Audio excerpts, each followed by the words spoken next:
Good morning बच्चों। आज हम लोग देखेंगे नेक्स्ट वीडियो लेक्चर। फर्स्ट इसके पहले वाला जो वीडियो लेक्चर था उसमें हमने आपको बताया था कि जो आपके हैलो एरेंस हैं उसके न्यूक्लियोफिलिक सब्स्टिट्यूशन रिएक्शन के बारे में उसमें हमने कुछ डिस्कस किया हुआ था कि जो आपके हैलो एरेंस होते हैं उसके न्यूक्लियोफिलिक सब्स्टिट्यूशन रिएक्शन जो होते हैं वो क्या होते हैं, लेस रिएक्टिव होते हैं in compare to halo alkane. अब ऐसा क्यों होता है, उसका फैक्टर इफेक्टिंग क्या था? तो पहला फैक्टर इफेक्टिंग हमने बताया था रिजोनेंस इफेक्ट। फिर समझ लेंगे, मैं रिकॉल कर दे रहा हूँ उसको कि रिजोनेंस इफेक्ट की वजह से आपका जो होता है हैलो एरेंस का nucleophilic substitution reaction less reactive होता है in compare to halo alkane के। अब रिजोनेंस इफेक्ट होता क्या है समझेंगे यहाँ पे। Resonance effect, resonance effect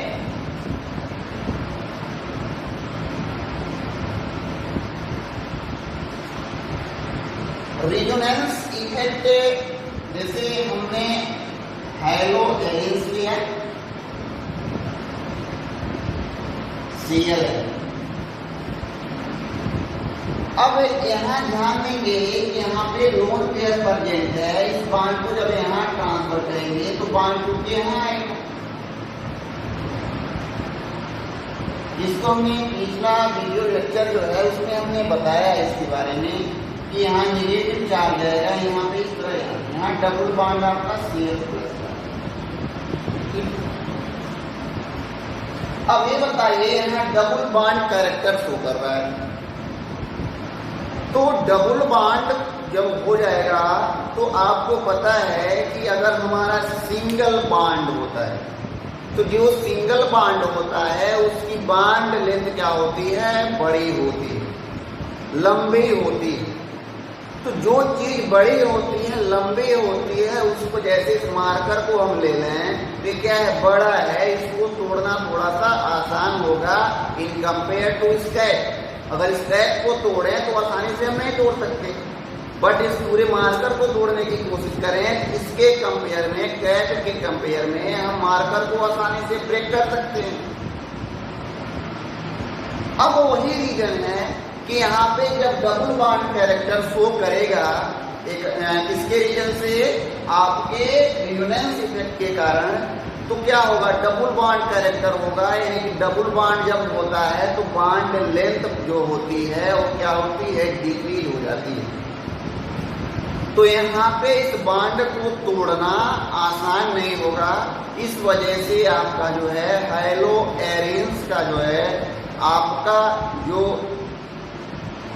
nucleophilic substitution reaction है वो क्या होता है, लेस रिएक्टिव होता है in compare to halo alkanes. अब हैलो एल्केन्स की बात कर रहे हैं, जैसे मान लीजिए CH3 और Cl है, इसकी बॉन्ड लेंथ जो है वो बड़ी है इसके कंपेयर में। एक कार्बन और Cl के बीच में जो बॉन्ड लेंथ है एक क्या है, लार्ज है इन कंपेयर टू रिंग वाले कार्बन Cl के।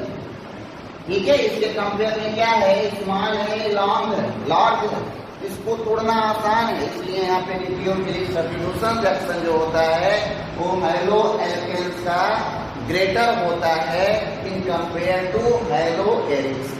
ये आपका पहला इफेक्ट। दूसरा इफेक्ट क्या था, दूसरा इफेक्ट आपका जो था वो था रिजोनेंस आपका हाइब्रिडाइजेशन। तो हाइब्रिडाइजेशन वाला केस समझेंगे। लास्ट में उस दिन कुछ गड़बड़ी होने की वजह से हमने वहाँ पे लास्ट में आपको बंद कर दिया था वीडियो। उसके बाद देखेंगे वहाँ पे जो हमारा हाइब्रिडाइजेशन का कंसेप्ट है उसमें क्या है, हाइब्रिडाइजेशन कंसेप्ट। दूसरा क्या है आपका भी हाइब्रिडाइजेशन कंसेप्ट, हाइब्रिडाइजेशन।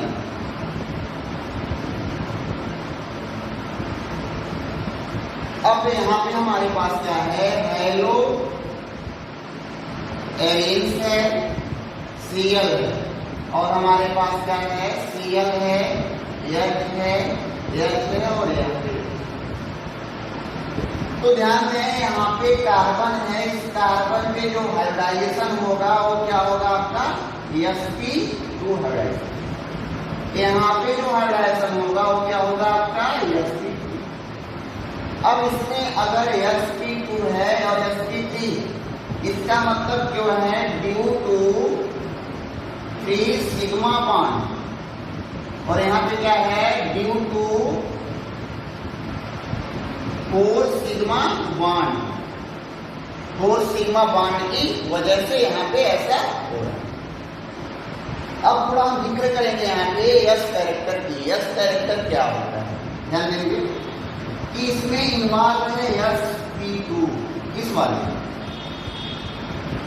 मतलब ये 100 का अगर हम बात करें, 100 का इस तरह ले लें, एक S है और 2 P और P, इसका मतलब इसका 33.3% होगा, इसका 33.3% होगा, इसका 33.3%, इसका मतलब ये 67 के आसपास होगा, और ये हमारा 30। इसमें यस कैरेक्टर कितना है 33%, इस वाले में यस कैरेक्टर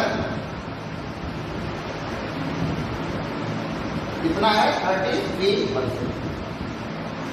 लास्ट वाले में आएंगे, इस वाले में देखेंगे तो यहाँ पे क्या है इन्वॉल्व, क्या है sp आपका 3 इन्वॉल्व। जब sp3 इन्वॉल्व है इसका मतलब 4 हो गया, इसमें तो डिवाइड करेंगे 4, तो क्या हो गया आपका एक और बनेगा ऐसा, एक s होगा 3 p होगा, इसका मतलब 25% हुआ, 25% हुआ, और यहाँ पे क्या हुआ आपका 25 मतलब एक पूरा 75%। अब बात करें आपसे यस कैरेक्टर किसमें अधिक है, यहाँ पे अधिक है, यहाँ पे अधिक, तो आपका यहाँ पे तो 25% है और यहाँ पे आपका 33% है, तो यस कैरेक्टर किसका अधिक हुआ, इसका हुआ 33%। जब यस कैरेक्टर अधिक हुआ तो आपको पता है कि yes character directly proportional electronegativity, जिसका यस कैरेक्टर जितना अधिक होता है उसकी इलेक्ट्रोनेगेटिविटी क्या होती है उतनी ही अधिक।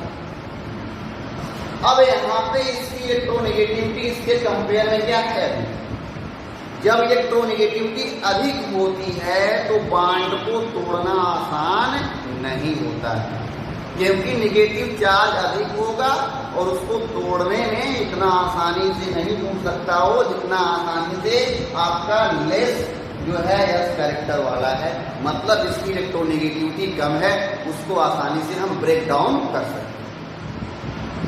यही आपका इफेक्ट है कि यहाँ पे जो होता है अकॉर्डिंग टू हाइब्रिडाइजेशन, आपका जो है हेलो एल्केन्स जो है ये आपका more reactive nucleophilic substitution reaction देता है, और यहाँ पे आपका ये होता है लेस न्यूक्लियोफिलिक सब्स्टिट्यूशन रिएक्शंस देता है। तो ये आपके इसके बाद से अगला इफेक्ट जो है वो है फेनिल कैटायन का, वो है इनस्टेबिलिटी ऑफ फेनिल कैटायन। ध्यान देंगे इनस्टेबिलिटी ऑफ फेनिल कैटायन, अगला आपका जो है इनस्टेबिलिटी ऑफ फेनिल कैटायन।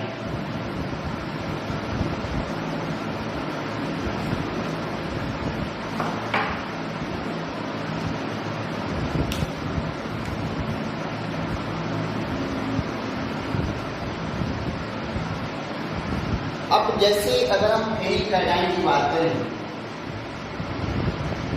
ये हमारा हेलो एरेन से यहाँ पे, अगर इसको थोड़ा हम टेम्परेचर दे दें जबरदस्ती, इसमें बहुत अधिक टेम्परेचर और जो एक एटमॉस्फेयर होता है उसमें जो है एटम प्रेशर पे अगर इस बॉन्ड को हम ब्रेक भी कर लें तो ब्रेक करने के बाद से क्या करेगा, फेनिल कैटायन बना देगा, फेनिल कैटायन बना देगा, मतलब है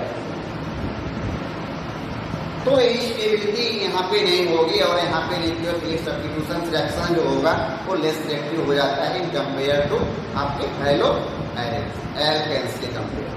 तो ये इफेक्ट है इसकी। अब इसमें अगला जो टॉपिक है वो है रिप्लेसमेंट बाय हाइड्रोक्सिल ग्रुप। अब देखें, ध्यान दीजिए, अब न्यूक्लियोफिलिक रिएक्शंस तो पॉसिबिलिटी है, बट क्या है उसमें कुछ क्रिटिकल कंडीशन होता है।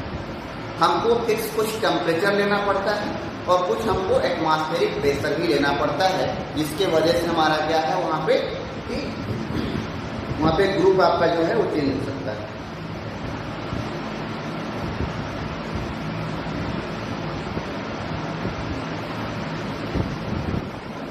हाँ, तो ध्यान दीजिए कि अगला जो है वो है रिप्लेसमेंट बाय आपका हाइड्रोक्सिल ग्रुप।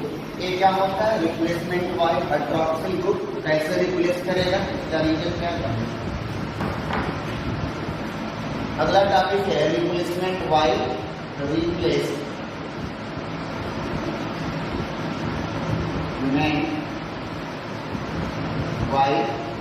हाइड्रोक्सिल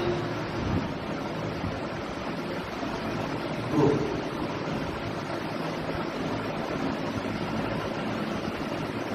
यानी यहाँ पे हाइड्रोक्सिल ग्रुप जो है, हाइड्रोक्सिल ग्रुप जो है वो आपका OH ग्रुप, मतलब OH। अब इसका रिप्लेसमेंट करना है अकॉर्डिंग टू आपके इसके अकॉर्डिंग न्यूक्लियोफिलिक सब्स्टिट्यूशन रिएक्शन के अकॉर्डिंग। कैसे करेंगे, ध्यान देंगे। कुछ इसमें हम टेम्परेचर को फिक्स रखेंगे और एटमॉस्फेरिक प्रेशर को भी हम क्या करेंगे। रिएक्शन हेलो NaCl ले लिया हमने और यहाँ पर हमने क्या किया, NaOH। अब NaOH यहाँ पे क्या है, स्ट्रॉन्ग बेस है। जो टेम्परेचर हम यहाँ पे यूज करेंगे 623 केल्विन यूज करेंगे। स्टैंडर्ड टेम्परेचर इसका जो है 623 केल्विन। और जो यहाँ पे हम एटीएम यूज करने वाले हैं वो 300 एटीएम प्रेशर यहाँ पे यूज करने वाले हैं। 300 एटीएम प्रेशर, 300 एटीएम प्रेशर। और ये तो पहला।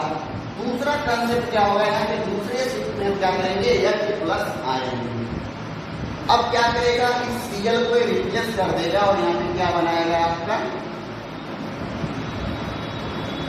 यहाँ पे OH और Cl आपका बाहर।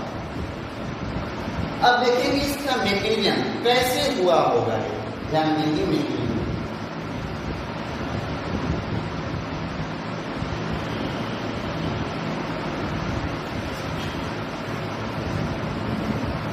मैकेनिज्म इसका ध्यान देंगे कैसे यहाँ पे आपका जो है वो मैकेनिज्म हो रहा है। तो आप अकॉर्डिंग टू रेजोनेंस, मान लीजिए हमने ऐसे लिया Cl, हमने इसको क्रिटिकल टेम्परेचर और प्रेशर पे इसका न्यूक्लियोफाइल हमने OH जनरेट किया, -OH जनरेट ये हो जाएगा तो आसानी से हो जाएगा NaOH स्ट्रॉन्ग बेस। अब इसको जब इस वाले पे अटैच करेंगे तो डायरेक्टली Cl को रिमूव नहीं कर पाएगा। क्यों नहीं कर पाएगा, क्योंकि पहले जो है इसमें पार्टिसिपेट होगा, रेजोनेंस में पार्टिसिपेट होगा।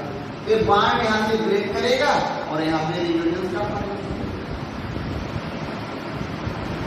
नेगेटिव चार्ज और यहाँ पे डबल बॉन्ड क्या हो गया आपका, सिंगल बॉन्ड होगा, Cl हो जाएगा और एक क्या जुड़ रहा है करके आपका OH। अगर इसको हम यहाँ ट्रांसफर करें तो बॉन्ड यहाँ पे आएगा, रेजोनेंस बना लिया।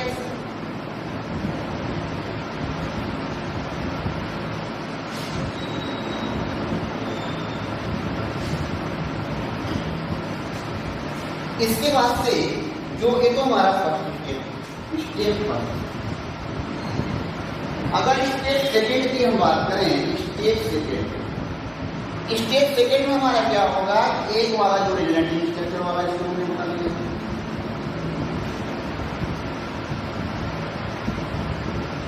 या इसमें थोड़ा सा और रेजोनेटिंग बना लें, यहाँ पे रेजोनेटिंग और बनेगा।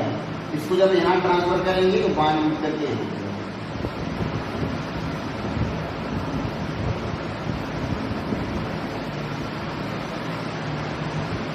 यहाँ पे बॉन्ड यूज करके आएगा, यहाँ बॉन्ड बना लेगा, नेगेटिव चार्ज यहाँ पे Cl और यहाँ पे आपका OH। इस वाले को थर्ड फर्स्ट रेजोनेटिंग ये सेकेंड रिजोनेटिंग और ये थर्ड रिजोनेटिंग। इस थर्ड वाले को हम क्या करेंगे, यहाँ पे लेंगे स्टेज सेकेंड में, थर्ड वाले को लेना,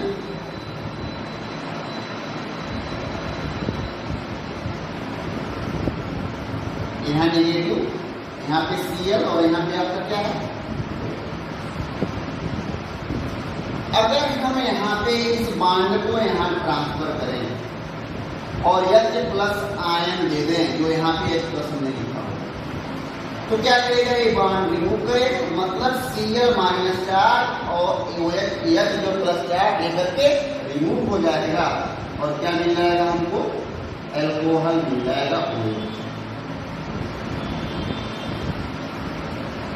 अब क्या मिल गया, यहाँ पे एल्कोहल का फॉर्मेशन हो गया। तो एक था इसका आपके विथ मैग्नीशियम। आपके एनसीईआरटी के बुक में और सारे क्वेश्चंस दिए हुए हैं, रिप्लेसमेंट OH का, जैसे NO2 ग्रुप लगा दिया गया R2 पोजीशन पे और पैरा पोजीशन पे। तो आप इसके अकॉर्डिंग, जैसे हमने मैग्नीशियम बताया, इसी के अकॉर्डिंग जो है आप उसको अपने मन से करिएगा। और इसके बाद जो होगा नेक्स्ट लेक्चर हम आपको बताएंगे नेक्स्ट वाले वीडियो में, जो अगला पार्ट होगा उसको हम वहाँ पे आपको बताएंगे। तो थैंक यू बच्चों।